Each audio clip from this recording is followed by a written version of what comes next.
Hi everybody, welcome back. I said I'd be back soon. A belated happy Halloween to all of you. I will be doing a separate bonus video which will be coming to you tomorrow to talk about a certain appearance that we had on Halloween. I hope there's not too many of you that are on a sugar come down. I felt like that I could have done with more sugar after screaming at the computer screen about 50 times. African parks. I don't know why I just kept saying Africa parks. All of the things, all of the notes, all of the editing that I was doing, every single time, Africa parks, and it just blew my brain apart with frustration. But it wasn't the only mistakes that I've made, and I am here to correct myself. Yes, it's okay to make mistakes, but I don't want anyone to have heard me saying these words wrong and they then repeat them. Luckily, I had some lovely people in the comment section that politely corrected me, I will say. There were a few that weren't so particularly pleasant. But anyway, for those of you that are always nice to me, that always help me out, thank you very much. Number one is I said lieutenant. That is American phrasing. It is actually in the UK pronounced lieutenant. I upset quite a few military people, and I can assure you, if my grandparents and my father were still alive, I probably would have got a clip around the back of the head. One was Navy, one was Army. So my apologies there. Now the second one is Lethoso. There is no place in the world called Lethoso. I don't know why I had that. Apparently, I've always done it. So I think I always thought that the country, I must have read it once and it was imprinted in my brain. It is, however, pronounced La-Su-Tu. According to Google Translation, English people pronounce it like that. It is a learning curve for me as well. So I hope that has been corrected. And as I said, thank you for everyone that was polite in their corrections. Anyway, let's get back to talking about the King and Queen on their state visit to Kenya. On the 31st of October, the King and Queen attended a state banquet held at the State House in Nairobi. Camilla looked absolutely beautiful in a pale blue and a Valentine tunic and palazzo trousers set. This is Camilla's colour. She looked absolutely gorgeous, and you can tell the way that Charles kept looking at her throughout the dinner. I think he thought so too. Now, the King gave a keynote speech at the state banquet, and it has been hotly anticipated by the world's media because it was going to address Britain's colonial past. It was said that we need to apologise. Obviously, as we know, there seems to be an awful, huge call at the moment to do with reparations and stuff. Now, the King is unable to give a formal apology because that has to come from the British government. The King said in his speech that the past is a cause of great sorrow, that there is no excuse for the unjustifiable acts of violence committed against Kenyans during their painful struggle for independence. He went on to say that it matters greatly to him to deepen his own understanding as he meets many people whose lives and communities were grievously affected throughout the fight for Kenyan independence. Now, my favourite bit of the speech, which I'm actually going to quote word for word here, that was just a summary of his speech, and that is, he said, "None of this can change the past, but by addressing our history with honesty and openness, we can demonstrate the strength of our friendship today. And in doing so, we can, I hope, continue to build an ever closer bond for years to come." And I just thought that was beautifully put. We can't pretend that history didn't happen, but to move forward, we have to accept it and hopefully find a way to heal as a world and to move forward and try and build better futures rather than constantly trying to live in the past. The King went on to say what a special place Kenya holds in the hearts of the royals. I mean, firstly, you've got the historical fact that the Queen arrived in Kenya with her husband, Prince Philip, as a princess, and she ended up finding out her father had died, and in doing so, she left Kenya as a queen. But also we have the fact that William and Katherine got engaged in the country, and the King did actually give a special mention to that. "It was here, in sight of Mount Kenya, that my son, the Prince of Wales, proposed to his wife, now my beloved daughter-in-law." It's very clear that King Charles absolutely adores his very beloved daughter-in-law, Katherine. They have an incredibly close bond, and much like I think that she gave William a more normal, down-to-earth family life, but with obviously taking him into the Middleton clan, as it were, I also think that Katherine brought some stability to William and Charles's relationship, and obviously as they've all grown together as a family, Charles is very close with his grandchildren.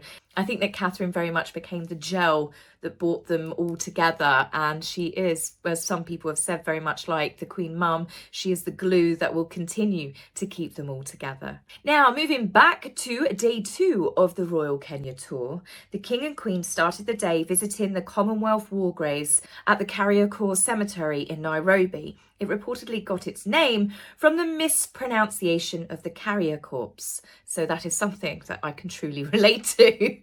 After the King and Queen paid their respects, they met with several World War II veterans and one special gentleman whose ID states that he was born in 1906, making him possibly the oldest man in the world, aged 117 years old, and that is Corporal Samweli Mumbria. The King had a special gift for the corporal, who discarded his medals back in the 1950s in the Mau Mau uprising, as many Kenyans did because they didn't want to be accused of collaborations with Britain. The King presented him with brand new medals in a clip that, I'll be honest, got me a little bit emotional. Veteran 4 was Corporal Mbria. Born in 1906, he's 117 years old. Joined the army in 1939 to 1946, served in Abyssinia, Egypt and Burma. He lost his medals and we humbly request you present them to them. Your Majesty. Very pleased, if I may say so, to give you those back again. After all these years. I hope they're all the right ones there. So do I. The Queen also had a very special moment herself, where she was gifted a beautiful red shuka, which is the traditional Maasai blanket. This was part of her visit to the Kenya Society for the Protection and Care of Animals in Nairobi. Whilst on her visit, she met with children learning about caring for animals, and donkeys especially, and of course, she naturally met with some of the adorable residents. Now, as for the clip, I know some people are going to twist it, but when you actually watch this clip, you can tell that Camilla does feel a little bit embarrassed being the centre of attention. She has never been one to seek the limelight, unlike other people who we shall not mention right now. But you can tell that she was really, really flattered and it was a beautiful gift. But I think Camilla is more happy when she's greeting and meeting people. But you could hear some of the reporters giggling in the background as well.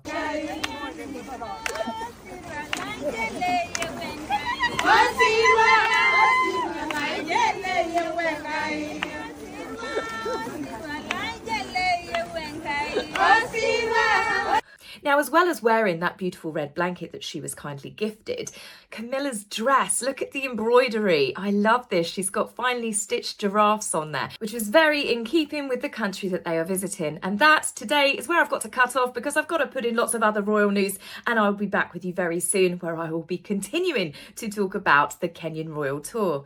So let's move on to something that's slightly non-royal, but that is Katherine, the Princess of Wales' brother, James Middleton, and his wife, Elise, have actually now, well, Elise gave birth and welcomed a beautiful baby boy who we are yet to see, but we saw this gorgeous photograph holding a very special picture. James was absolutely devastated when Ella died of a very short illness. He credits Ella because she was his therapy dog through helping him through some of the dark times as he struggled with his mental health. So obviously she had such a huge impact on his life and the rest of the families. I think it makes the photograph really special. They've got obviously a lovely tribute to a much loved and lost family member, as well as introducing their little boy who they've named Inigo to the world at the same time. For people that don't have pets and don't understand, for us that do, we love them just as we do members of our family, and in some cases more so. Now, Inigo is quite a different sort of name. I did check the pronunciation. I thought I will check that up, and that's how English people pronounce it. But when I first saw his name against Middleton, Inigo M, it made my brain go, my name is Inigo Montoya. You killed my father. Prepare to die. Forgive my terrible Spanish accent. But it made me think of the Princess Bride. But as I said, it could be a traditional family name, but I think it's lovely. So a wonderful congratulations to such a lovely couple. Now, you're not going to believe this segment of news. I'm actually going to defend Prince Harry. Yes, no, they haven't got to me. Don't worry, I will wink twice if I need help. So this is, obviously, we are still dealing with, but the fallout, the absolute tragedy that is losing Matthew Perry. Obviously, so many of us know him as just Chandler Bing, but he was an amazing human being. He spent a lot of his finances on trying to help other people. He actually turned his very large Malibu mansion home into a recovery centre called Perry House for people that needed a live-in facility that were struggling with addiction issues. He was actually in the process of trying to set up a charity to continue helping people. And I can only hope and presume that his friends and his family will still continue with his wishes. Whilst he was incredible as Chandler Bing, he has made me laugh through several decades and will probably always make me laugh. Friends is always something that I can have on the TV and watch over and over. It's not everything that he wanted to be remembered for, but it is a very, very sad loss to the comedy world. And it hit me just like Robin Williams did. There's something so much worse when it's someone that makes the world laugh when they lose their life, especially so young. But the reason why I bring this up is not just to pay a little bit of a tribute to Matthew Perry, but also because of Harry. Now, newspapers, there has been a wash of media stories coming out that Harry has always said that he was like Chandler. Harry has always said he was his favourite character. Harry attributes Matthew Perry to helping his panic attacks. And of course, this is angering people. Why on earth is Harry using Matthew Perry's death to get his name in the newspapers? I'm defending him. It wasn't him. It's not him. It might be their PR company, perhaps, and that's down to those agencies that need to have a serious look in the mirror. But Harry did say that he felt like he was Chandler in his book Spare, which was written last year, released in January this year. These statements that have come out about Harry are not current.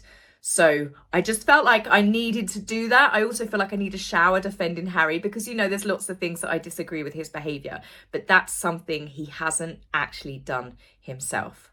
While we're talking about Harry as well, there should be another thing that's no doubt got the plate smashing in Montecito. First of all, we had King Charles's speech in Kenya, and then we have got the fact that David Beckham has just signed up to be an ambassador of the Prince's Trust and is due to go have dinner with the King to discuss how to move forward with it. We know that Harry and Meghan obviously now regret burning those bridges where they absolutely tried to trash and destroy Victoria publicly, because this wasn't just a fallout behind the scenes. Meghan ensured that it got leaked to the media that Victoria was selling stories on her, which, I'm sorry, I don't know anyone that would ever believe that story.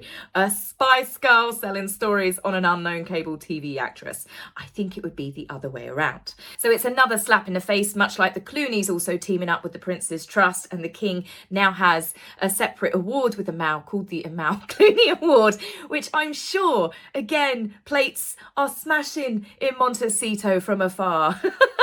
Now, on to my main part of the video, what the title said, fears for a new book. Yes, a new book is about to be released that is striking fear into the hearts of the royal family as the world waits with bated breath for the release of the hotly anticipated sequel to Finding Freedom by Omid Scobie, said nobody ever.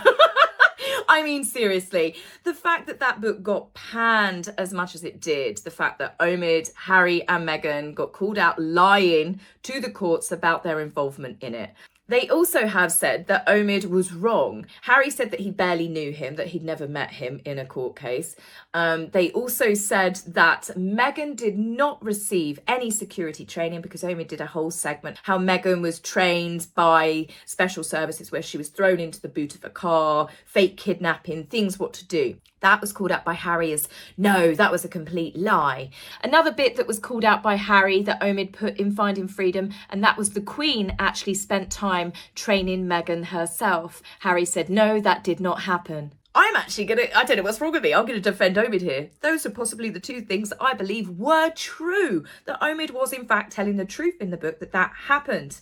The only reason why Harry and Meghan then denied that is because they've since tried to lie and say that Meghan wasn't given any Duchess training. We know that's not true. Meghan obviously wasn't given any security training. Meghan was just literally married that day, shoved out on the stage and said, "Wing it, girl, you're all on your own." She wasn't given staff, help, handbooks, nothing. Nobody helped her. The Queen didn't even speak to her that day on the royal train. You know, it's the absolute absurdness of Harry and Meghan's attacks on the monarchy that just logically do not make sense. So they've obviously tried to throw Omid under the bus. Now, as for this second book, it's the same. I'm going to read you one little excerpt. And no, I will not be buying it. No, I will not be reading it. I will just do what everyone else does. I'll read the really crappy bits that come out, the sensationalized bits that the newspapers do for free, because that way it doesn't put money in anyone's pockets. Are you ready? Let's go. An unpopular king, a power-hungry heir to the throne, a queen willing to go to dangerous lengths to preserve her image, and a prince forced to start a new life after being betrayed by his own family. It honestly sounds like he's talking about Game of Thrones, doesn't he? Winter is coming. How absolutely ridiculous. The fact that he's trying to say the king is so unpopular. Try telling that to the crowds that turn out for the king and queen all around the world. An heir to the throne that is power hungry. Omid, he doesn't need to be power hungry because he is heir to the throne. That power is naturally going to be his one day through birthright. As for talking about the queen, again, obviously this is Queen Camilla, willing to go to dangerous lengths to preserve her image. Let me guess, the next thing will be it was actually Queen Camilla that suddenly withdrew Harry and Meghan's security because she wanted them to get attacked so she could control them. You know, she's very much the evil queen from a Disney film, the way Harry and Meghan portray her. And I personally think the biggest problem in this book being released is Harry and Meghan are going to be implicated again in their involvement. The narrative that they try and push about evil Queen Camilla, Charles, William, it's all there. It's quite clearly got Harry and Meghan's fingerprints all over it again. And even if they haven't been involved in it, because they lied so much and were heavily involved with Finding Freedom, no one's going to believe them. So if anything, I think Omid is digging that hole a little bit deeper for them. But that's not the book that was causing the fear. That is not the book that I was talking about, where on the title of the video I have said, "Fears for New Book." It is in fact Uncle Gary's. Yes, Katherine, the Princess of Wales, has an uncle called Gary Goldsmith. And to say that he has led a colourful life is an understatement, and he has felt that he is going to do his own biography, which is cool, which is great. But he has also been very outspoken about the unfair attacks that the Middleton clan received from members of the public due to all of the stirring, due to snobbery, but then also when Harry and Meghan turned on Katherine. He very clearly, very much respects and adores his niece. And it is said that he is going to use his position, where he is not part of the royal family, to reveal some home truths about what really went down. The huge advantage that Uncle Gary has, which I'm sure is making them sweat over in Montecito, is he's not a member of the royal family. He has not got any restrictions. He has not got any NDAs on him. He doesn't have royal staff working for him. He can continue to be completely outspoken. And I'm pretty sure that Uncle Gary knows the real truth of all of the awful attacks and things that happen behind the scenes. So for me, the big thing about these two books is, one, I'm pretty certain, will be telling the truth, and the other one will be pure fantasy fiction, just like Finding Freedom was. So I know which book I'm more likely to believe. Anyway, guys, that's it for me on this video. Tell me what you think. Do you think that you will be buying Omid's book, Uncle Gary's book, neither book? Tell me your thoughts on everything that I've discussed in this video. I will try my best to answer as many as I can. There's so many of you now, and I will be back with you very soon. Take care for now. Bye.